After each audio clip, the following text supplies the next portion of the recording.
extraterrestrial alien abduction of Antonio Villas Boas. He fathered an alien child with blue-eyed alien claims. Reports of encounters with extraterrestrials took a turn in the 1980s, and the question is why? For as long as UFOs have been around, the alien abductions have been seen as something of an outcast, while spotting unusual lights or objects in the sky is considered to be within the realm of possibility and is viewed as believable. Abductions tend to be common. In some situations, these alien abduction cases might be so outlandish that they leave us scratching our heads and pondering what exactly is going on. Abduction cases have become a point of discussion. Some of these alien abduction cases are even crazier than others, like the one about the Brazilian farmer who was taken aboard a spaceship to father an extraterrestrial entity. A peculiar series of incidents occurred in October 1957 in a rural location near São Francisco de Sales, Brazil. Antonio Villas Boas and his brother Joa and their family lived there, and on the night of October 14th they had an unusual encounter while plowing a field. Even though it was normal for them to labor at night due to the oppressive heat and the often grueling nature of the task, that particular evening was different. They were working in the field when they noticed a ball of brilliant red light in the sky that they could not bear to look at directly. Upon spotting the strange object, Antonio made his way closer to it, but any time he tried to go closer, it would run away from him, as if it was playing a game, while his brother did not move, as he was terrified. The two brothers did not do anything but watch the object spread several beams of light in all directions before it flew into the night. But that wasn't the end of the weirdness. In fact, for Antonio, it was just the beginning. This time, Antonio was alone in the field on the night of October 16, 1957, when he noticed a red star among the flashing lights in the starry sky overhead. When the light began to expand in size and brilliance, he recognized that it was the same light he and his brother had previously seen.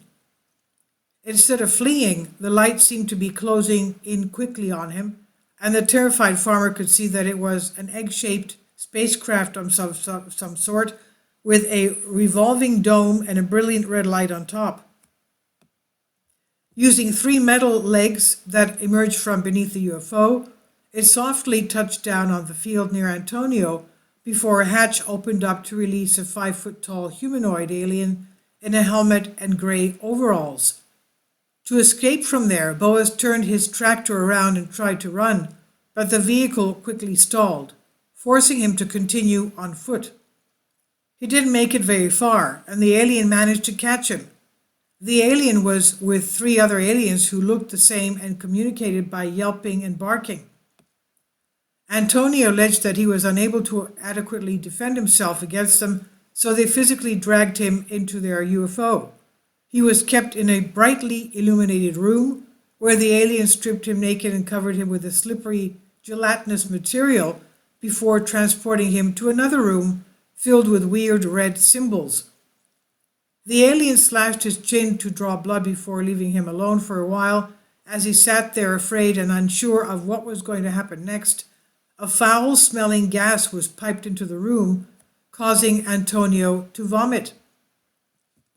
Another one of the beings appeared in front of him an hour later. This one was a lovely girl with long platinum hair and enormous blue eyes, who was described as absolutely hot by Antonio.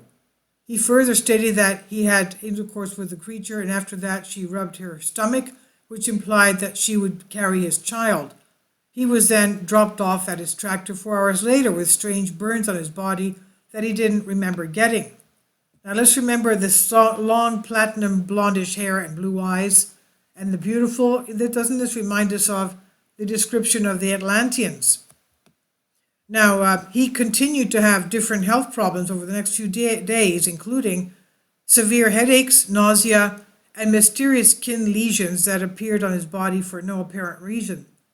The burns were still there, and unsure of what to do, he sought medical help and was eventually examined by Dr. Olavo Fontes of Brazil's National School of Medicine. After examining him, the doctor said that Antonio was in terrible condition and he was suffering from radiation poisoning.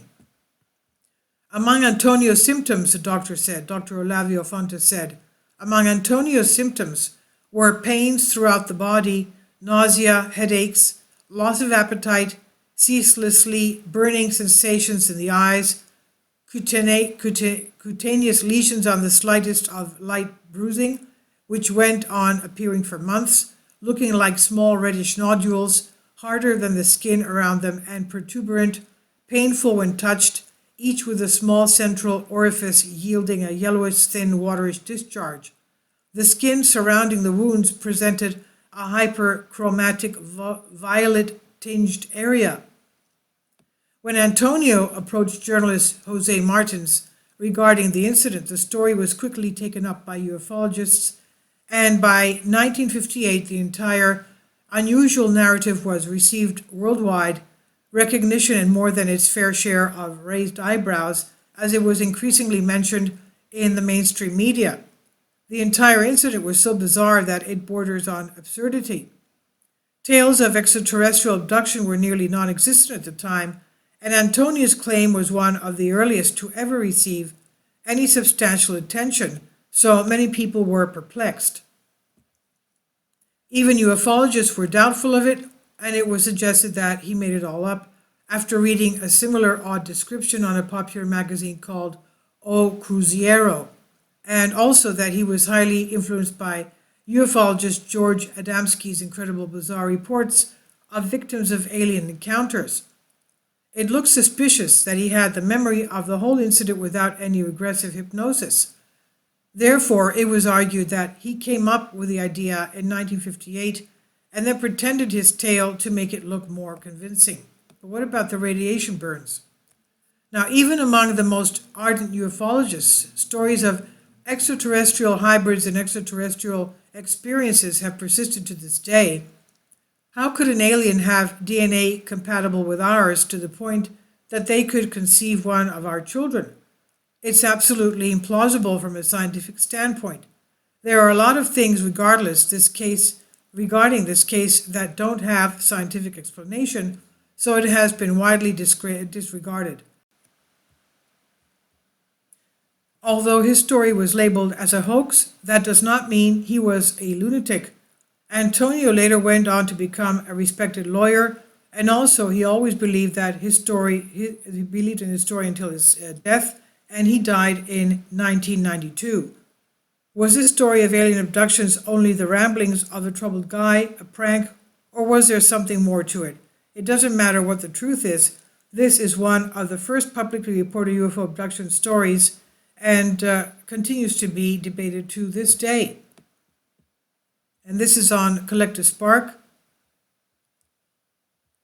by Anshra Shrivastava, Infinite Explorers. Please leave your comments. Thank you for your support. Kindly support my Patreon account. The daily posts are 5 videos daily, and they are totally different from what I have on my YouTube channel. Thank you so much for your support and that you find all my content so interesting. You'll find the Patreon account details in the description box below.